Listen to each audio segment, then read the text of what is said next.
Olá pessoal da Geometria Analítica, olha só, a partir de agora nós vamos adentrar em um novo ciclo de vídeos. Nós vamos aproveitar o conceito de vetor e suas propriedades que nós acabamos de aprender para começar a descrever certos objetos geométricos e suas propriedades que são bastante recorrentes dentro da geometria analítica. Hoje nós vamos aprender as equações paramétricas de um plano. Aquelas equações que servem para descrever os pontos de um plano. Por falar em pontos, nós vamos também aproveitar para introduzir o que nós chamamos de coordenadas cartesianas de um ponto. Desejo a vocês um bom estudo então. Vamos começar a descrever certos objetos geométricos que são bastante recorrentes dentro da geometria analítica. E o primeiro deles é descrever o plano, através das suas equações paramétricas. Mas vamos aqui inicialmente lembrar que objetos geométricos, eles são descritos como sendo um conjunto de pontos do espaço. De modo então que nós precisamos entender o que são as coordenadas cartesianas de um ponto dado. Fixamos esta base e fixamos um ponto O. Existe uma única reta contendo o ponto O que tem a direção de I. E é essa reta aqui. A esta reta nós vamos chamar de reta coordenada OX. Passando pelo ponto O, com direção de J, existe uma única reta, que é essa reta Y, reta coordenada OY. Finalmente, existe uma única reta por O com direção de K, que é a reta coordenada OZ. Existem também os chamados planos cartesianos. Por exemplo, este aqui embaixo. Plano cartesiano X, OY. É aquele plano que contém o ponto O e que contém as retas coordenadas OX e OY. De frente para nós, o plano que contém os eixos coordenados OY e OZ, que nós chamamos de plano coordenado YOZ. E também, por último, nós temos aqui o plano XOZ, aquele que contém as retas OX e OZ. Estabelecido então o nosso sistema tridimensional, nós podemos descrever os pontos do espaço. Então, dado um ponto P, nós sabemos que este segmento orientado dá origem a um vetor. E este vetor se expressa unicamente como combinação linear da nossa base canônica IJK. Ou seja, existem únicos escalares, tal que esta combinação linear à direita é o vetor AP. Deste modo, essas coordenadas x0 e y0 que aqui aparecem são coordenadas cartesianas do ponto P, que nós vamos denotar assim. Recapitulando, dado um ponto P, eu tenho automaticamente um vetor escrito de maneira única como combinação linear da base canônica.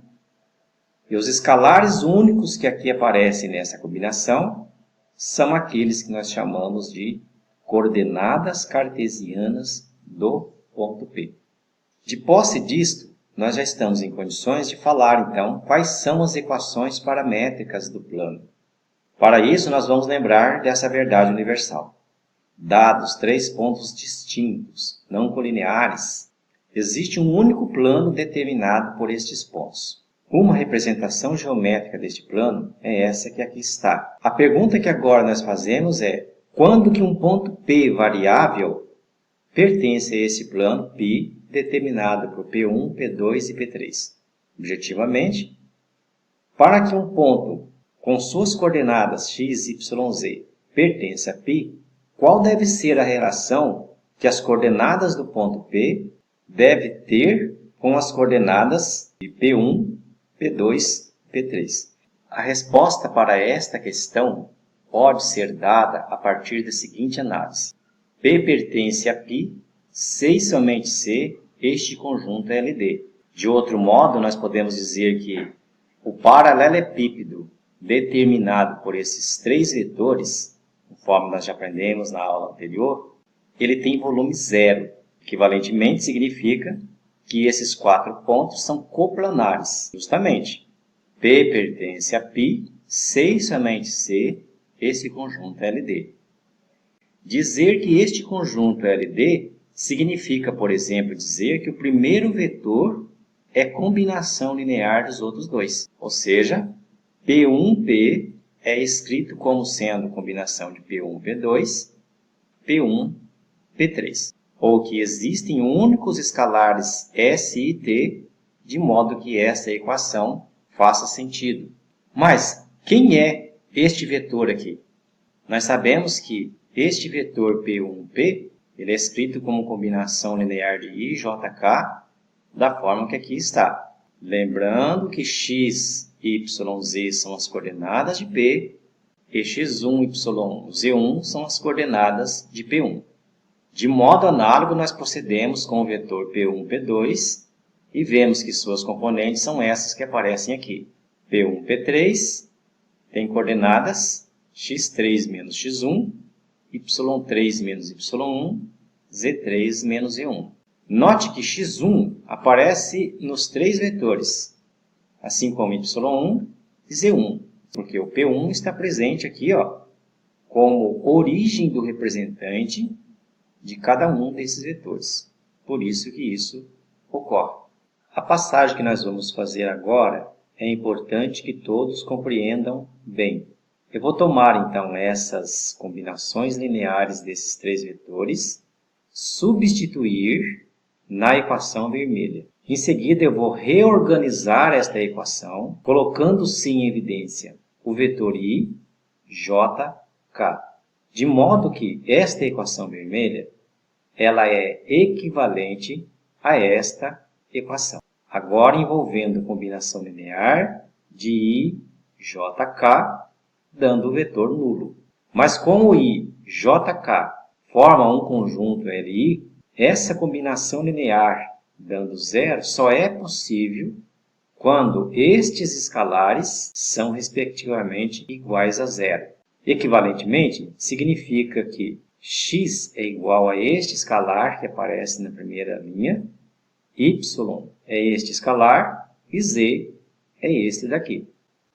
Estas três equações que nós obtivemos, que servem para descrever qualquer ponto do plano com parâmetros livres S e T, é que nós chamamos de equações paramétricas para o plano π determinado por três pontos distintos não colineares. Vale a pena nós explorarmos um pouco mais essas equações que nós chegamos. Nós temos aqui uma equivalência. Isto significa que qualquer ponto do plano pode ser expresso em função dos pontos P1, P2 e P3 que determina o plano π, onde S e T são parâmetros livres da reta. Isso significa que nós estamos lidando com um ente geométrico de dimensão 2. Por isso, então, que nós temos dois parâmetros livres aqui. Por outro lado, a cada ponto do espaço que nós pegarmos com coordenadas que possam ser escritas desta maneira, nós estamos determinando um ponto do plano, na verdade. Não somente é ponto do espaço, mas também é um ponto do plano π. Eu encerro esta videoaula apresentando alguns exemplos. Vamos supor que nós queiramos as equações paramétricas do plano determinado por esses três pontos distintos e não colineares. O modelo que nós temos para isto são as equações que nós acabamos de deduzir. Então, no lugar de x1, y1, z1, nós entraremos com as coordenadas de P1. Em x2, y2, as coordenadas de P2. E em x3, y3 e 3, as coordenadas de P3. Para obtermos, então, esse conjunto de equações. Resolvendo-se as operações que aqui aparecem, simplificando, nós temos que as equações paramétricas determinadas por esses 3 pontos são essas daqui. Note que na expressão de x e na expressão de y aparecem os 2 parâmetros st, enquanto que na expressão de z aparece um parâmetro só. Isso pode acontecer. Não é obrigatoriamente necessário que os 2 parâmetros apareçam sempre. Aliás, há situações em que essas variáveis são independentes de parâmetros st. E aqui então um exemplo do plano coordenado x ou y que nós vimos no início. Essas são as equações paramétricas, onde nós observamos que x e y são parâmetros livres aqui sobre este plano, e z é constante igual a zero. Sim, porque nós estamos no plano xy, então z sempre é zero aqui. E as únicas coordenadas que variam são a primeira e a segunda. O plano coordenado y ou z tem x constante igual a zero e y e z como parâmetros livres. Da mesma forma, o plano coordenado x ou z tem essas equações aqui, ó. Y igual a zero, x igual a s e z igual a t. Claro que nós podemos trocar esses parâmetros de lugar se nós desejarmos. Colocar t lá em cima e essa aqui embaixo. Desejo a todos um bom estudo e até o próximo vídeo.